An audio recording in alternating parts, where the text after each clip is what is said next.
السلام علیکم ورحمۃ اللہ وبرکاتہ۔ جیسا کہ آپ جانتے ہیں کہ ہم فقہ کے مختلف مسائل پر ضروری معلوماتی باتوں پر مشتمل ویڈیو کلپس آپ کے لیے تیار کر رہے ہیں۔ روزوں کے مسائل سے ہمارا یہ سلسلہ شروع ہوا اور آج ہم تیسری کلپ میں روزے ہی سے متعلق بعض ایسے مسائل پر گفتگو کریں گے جس کے بارے میں لوگوں کو معلوم کرنا ہوتا ہے، شکوک و شبہات میں مبتلا ہوتے ہیں اور سمجھ میں نہیں آتا کہ کیا کیا جائے۔ ویسے تو روزے سے متعلق ضروری مسائل ہم گزشتہ 2 کلپس میں آپ کی خدمت میں پیش کر چکے ہیں۔ اس کے علاوہ جو دیگر ایسے مسائل ہیں جس سے لوگوں کو سابقہ پڑتا ہے ان پر ہم اظہار خیال کریں گے۔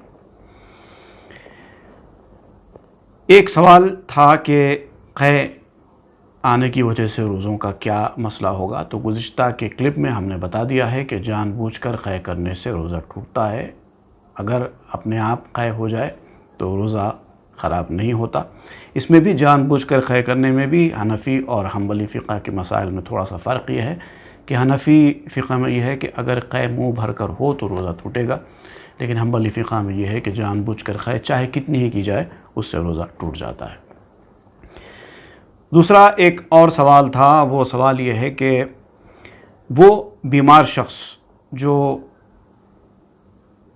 بعد میں رمضان کے بعد اپنی بیماری سے اچھا ہو جانے کا کوئی امکان نہیں ہے، جیسے اتنا زیادہ بیمار ہے کہ پھر صحت یاب ہو کر پھر سے چھوٹے ہوئے روزوں کی قضا کرنا اس کے لیے ممکن نہیں ہے، یا پھر ایسی عمر کو پہنچا ہوا شخص ہے جو اب اس حالت پر واپس نہیں آ سکتا کہ وہ روزہ رکھ سکے یا روزے کی قضا کر سکے، تو اس کے لیے کیا کفارہ ہے؟ تو دیکھیے، اس میں ایک بات یاد رکھیے، اس میں کفارہ نہیں ہے۔ کفارہ اسی صورت میں ہوگا جب روزہ آپ توڑیں گے، اور وہ بھی جیسا کہ گزشتہ کلپس میں بتایا گیا کہ ہر روزہ توڑنے پر بھی کفارہ نہیں ہے، تو کفارہ یہاں پر نہیں ہوگا۔ یہاں پر جو ہوگا اس کو ہم کہیں گے فدیہ۔ ایسا شخص جو اس عمر کو پہنچ چکا ہے کہ اب وہ چھوٹے ہوئے رمضان کے روزے بعد میں بھی قضا کرنے کا اس کا کوئی امکان نہیں ہے، تو اس کو چاہیے کہ ہر روزے کے بدلے ایک صدقہ فطر کی مقدار کے مطابق خیرات کرے، اور یہ واجب ہے۔ یا پھر یہ کہ ایک مسکین کو ہر روزے کے عوض 2 وقت کا کھانا کھلائے۔ 30 روزے ہوں گے تو پھر 30 بار 30 لوگوں کو کھانا کھلانا پڑے گا، صبح کا بھی اور شام کا بھی، یعنی 2 وقت کا، تو یہ ہوگا فدیہ۔ تو 30 روزوں کے لیے صرف 30 دن ہی ہوں گے، یعنی جملہ 60 وقت کا کھانا کھلانا ہوگا۔ یہ 30 روزوں کا فدیہ اس سے ادا ہو جاتا ہے۔ جبکہ کفارہ کا مسئلہ الگ ہے، اس سے پہلے ہم نے بات کی ہے کہ ایک روزے کا کفارہ 60 روزے ہوتے ہیں، اور وہ بھی مسلسل ایک کے بعد ایک پے در پے رہنا پڑے گا۔ اگر بیچ میں ایک وقت بھی ایک روزہ بھی چھوٹ جائے تو پھر آپ شروع کریں گے اور 60 روزے مکمل کریں گے، وہ کفارہ ہے، یہ فدیہ ہے۔ اس کے علاوہ ایک سوال یہ بھی آیا تھا کہ جیسے کہ کہا گیا کہ حاملہ عورت یا دودھ پلانے والی عورت کو روزہ چھوڑنے کی اجازت ہے، تو اب ایسا یہ ہوتا ہے کہ اس سال اگر کوئی عورت حاملہ ہے تو ظاہر بات ہے کہ آئندہ رمضان آنے سے پہلے وہ ڈیلیوری ہو جائے گی اس کی، اب بچہ رہے گا تو اب وہ بچے کو دودھ پلائے گی۔ تو 1 سال تو حاملہ تھی اور دوسرے سال بچے کو دودھ پلا رہی تھی، اور بچے کی رضاعت کی عمر ہے وہ بھی 1 ہی سال ختم نہیں ہوتی، تو اس طرح سے کتنے روزے وہ رمضان کے قضا چھوڑے گی اور بعد میں پھر کب قضا کرے گی؟ تو سب سے پہلے تو یہ بات آپ ذہن میں رکھیے کہ ہر حاملہ عورت کو، ہر دودھ پلانے والی کو روزہ چھوڑنا نہیں ہے، بلکہ صرف ایسے لوگوں کو روزہ چھوڑنا ہے جن کے دودھ پلانے سے بچے کو کسی قسم کا خطرہ ہے، تو وہ بھی چھوڑنے کی اجازت ہے۔ ایسا نہیں ہے کہ چھوڑنا ہی چھوڑنا ہے، چھوڑنے کی اجازت ہے، لیکن بہرحال اس بات کو ذہن میں رکھ کر روزہ چھوڑنا چاہیے کہ آپ کو قضا تو بہرحال کرنی ہے۔ اب آسان صورت اس کی یہ ہو سکتی ہے کہ سردیوں کے موسم میں جب کہ دن بہت چھوٹا ہوتا ہے، جس وقت روزے رکھنا زیادہ مشکل نہیں ہوتا، وہ وقت پر آپ قضا کر لیں، ایسا ہو سکتا ہے۔ اس کے علاوہ جو مسئلہ ہے وہ انجیکشن کے حوالے سے ہر وقت ہر سال ہم دیکھتے ہیں کہ لوگ اس حوالے سے سوال کرتے ہی جاتے ہیں کہ انجیکشن روزے میں دینا کیسا ہے، اور خاص طور سے ان لوگوں کے لیے جو ڈائبٹیز کے مریض ہیں، وہ انسولین لیے بغیر ان کا حال چلتا نہیں ہے، تو ایسی صورت میں وہ کیا کرنا چاہیے؟ تو دیکھیے، انجیکشن کے حوالے سے میں صرف اتنا کہوں گا کہ اس معاملے میں علماء کے درمیان تھوڑا سا اختلاف پایا جاتا ہے۔ بعض علماء ایسے ہیں جو انجیکشن کو روزے کی حالت میں ٹھیک نہیں مانتے۔ کوئی بھی چیز جسم کے اندر نہ جانی چاہیے، انجیکشن بھی جسم کے اندر جاتا ہے، اس لیے وہ اس بات کے قائل نہیں ہیں کہ روزے میں انجیکشن دیا جا سکتا ہے۔ لیکن ایسے علماء کی تعداد کم ہیں، اور وہ بھی یہ کہتے ہیں کہ جہاں تک ہو سکے یہ کوشش کرنا چاہیے کہ انجیکشن دینے کی نوبت نہ آئے، اور اگر کوئی مسلمان ڈاکٹر جو روزے کی اہمیت سے واقف ہے وہ اگر کہتا ہو کہ انجیکشن لینا ضروری ہے، تو پھر تو آپ معذور ہونے کے کیٹیگری میں آ جائیں گے۔ جن پر کو روزہ چھوڑ دینے کی اجازت ہو جاتی ہے ان لوگوں میں آپ کا شمار ہو جائے گا، تو آپ اس وقت چھوڑ دیں اور بعد میں قضا کر لیں۔ لیکن بعض علماء کہتے ہیں کہ چونکہ رمضان کا روزہ بہت اہم ہوتا ہے اور اس کا مقابلہ دیگر مہینوں کے روزے نہیں کر سکتے، تو ان کا یہ ماننا ہے کہ آپ روزہ نہ چھوڑیں، رمضان میں ہی روزہ رہیں، اور انجیکشن لینے سے کوئی فرق نہیں پڑتا روزے میں، کیونکہ ان کا یہ ماننا ہے کہ روزہ توڑنے کے لیے، روزہ ٹوٹنے کے لیے جو جسم کے نیچرل اوپننگز ہیں وہاں سے کوئی چیز اگر اندر جائے گی تو روزہ ٹوٹے گا۔ چونکہ انجیکشن نیچرل اوپننگ سے اندر نہیں جاتا ہے، اس لیے روزہ نہیں ٹوٹتا۔ چنانچہ یہی بات کہی جاتی ہے آنکھوں میں ڈراپس ڈالنے یا کان میں ڈراپس ڈالنے کے حوالے سے بھی، کہ اس سے بھی روزہ نہیں ٹوٹتا۔ یہ اس لیے کہتے ہیں کیونکہ وہ نیچرل اوپننگ نہیں ہے۔ البتہ منہ اور ناک یہ نیچرل اوپننگز میں ہیں، لہٰذا اس سے روزہ ٹوٹتا ہے۔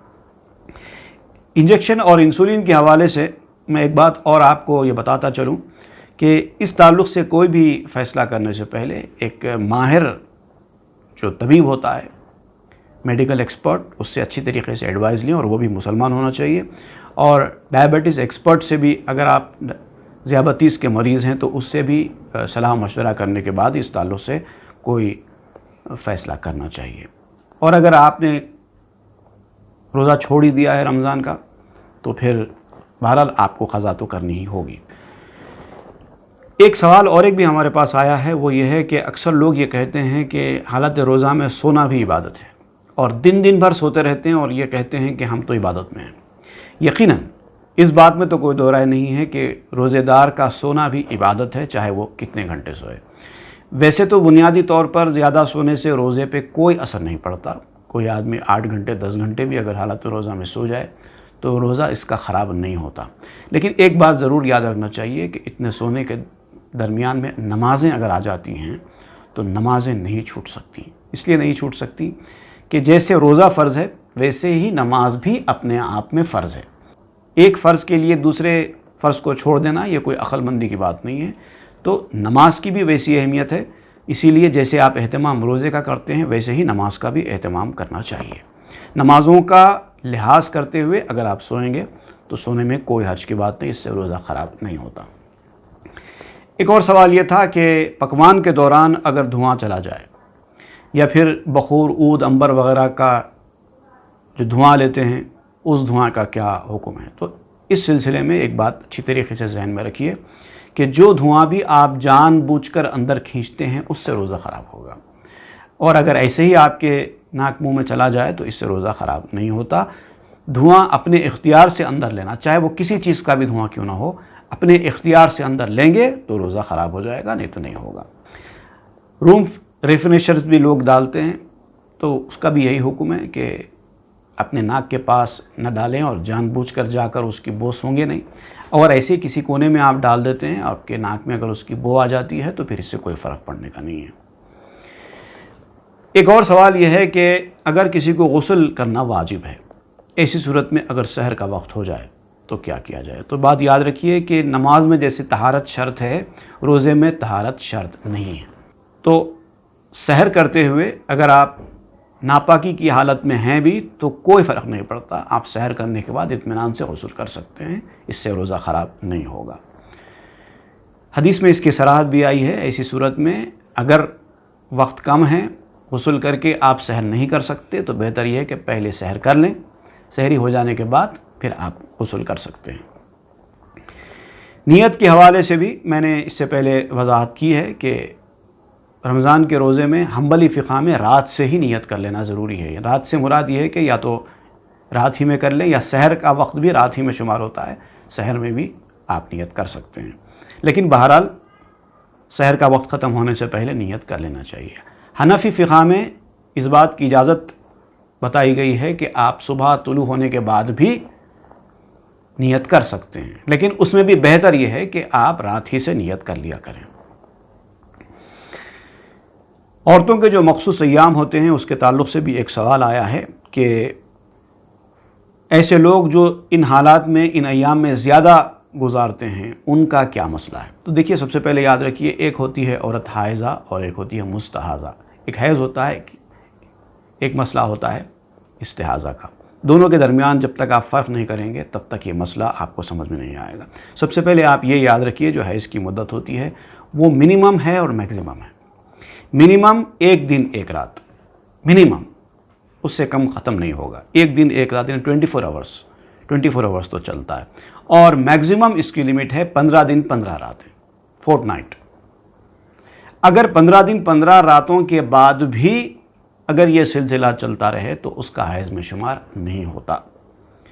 15 دن 15 رات مکمل ہو جانے کے بعد اگر ایسا کوئی سپاٹنگ وغیرہ دکھائی دے بھی دیتی ہے تو ان کو چاہیے کہ وہ روزہ رکھیں، وہ روزہ نہیں چھوڑ سکتے، کیونکہ 15 دن 15 رات کی میکسیمم لمٹ ہے۔ یہ بھی ایک عمومی حکم بتایا گیا ہے، ورنہ انفرادی طور پر آپ دیکھیں گے تو کسی کو کم، کسی کو زیادہ دن ہوتے ہیں، اور ہر کسی کو اپنی عادت کے موافق حساب کرنا چاہیے۔ جس کو ہمیشہ جتنا ہوتا ہے اس کے لیے اتنا ہی ہے۔ اسی طریقے سے پاکی کے درمیان، یعنی ایک حیض سے دوسرے حیض کے درمیان کی مدت بھی کم سے کم 13 دن ہے۔ زیادہ لمبی پاکی 1 مہینہ، 1.5 مہینہ، 2 مہینے، 3 مہینے بھی ہو سکتی ہے، لیکن منیمم ہے، میکسیمم کچھ نہیں ہے، منیمم اس کی 13 دن ہے۔ کم از کم 13 دن پاکی کی حالت میں رہتی ہے عورت۔ تو یہ بات ذہن میں رکھیں تو آپ کو سارے مسائل سمجھ میں آ جائیں گے۔ آخر میں ایک اور بات میں یہاں پر آپ کو بتانا چاہتا ہوں کہ یہ بھی بعض لوگوں نے سوال کیا ہے کہ روزے کی حالت میں بال کاٹنا، ناخن کاٹنا، سر میں تیل ڈالنا، نہانا، یہ سب کا حکم ایک جیسا ہے۔ جس طرح سے نہانا اور سر میں تیل ڈالنا یا جسم کو تیل لگانا یہ سب جائز ہے، اسی طرح بالوں کا کاٹنا اور ناخن کا کاٹنا بھی مطلقاً جائز ہے۔ اس سے روزے پر کوئی فرق نہیں پڑتا، نہ روزہ خراب ہوتا ہے نہ روزہ مکروہ ہوتا ہے۔ آپ اطمینان کے ساتھ بال کاٹ سکتے ہیں، ناخن کاٹ سکتے ہیں۔ اکثر لوگوں کا یہ خیال ہے کہ چونکہ انسان کے سارے اعضاء روزے سے ہوتے ہیں، بال بھی روزے سے ہیں، ناخن بھی روزے سے ہے، لہٰذا نہیں کاٹنا چاہیے، یہ بالکل بچکانی بات ہے۔ اس فقہ میں اس طرح کا کوئی حکم نہیں بیان کیا گیا ہے۔ میں تو کہتا ہوں کہ حالت روزہ میں بال اور ناخن کاٹنا چاہیے، کیونکہ وہ ہمارے جسم کا عضو ہمارے جسم سے علیحدہ ہو تو اس وقت ہم حالت روزہ سے رہیں، یہ تو اور اچھی بات ہے۔ رات میں ناخن کاٹنے اور بال کاٹنے سے زیادہ بہتر یہ ہے کہ آپ حالت روزہ میں ہی بال کاٹیں اور ناخن کاٹیں۔ تو یہ ضروری مسائل تھے جو آپ کی خدمت میں پیش کرنے تھے۔ انشاءاللہ پھر اگلے کلپ میں ہم اگلے مسائل کے ساتھ آپ کی خدمت میں حاضر ہوں گے۔ السلام علیکم ورحمۃ اللہ وبرکاتہ۔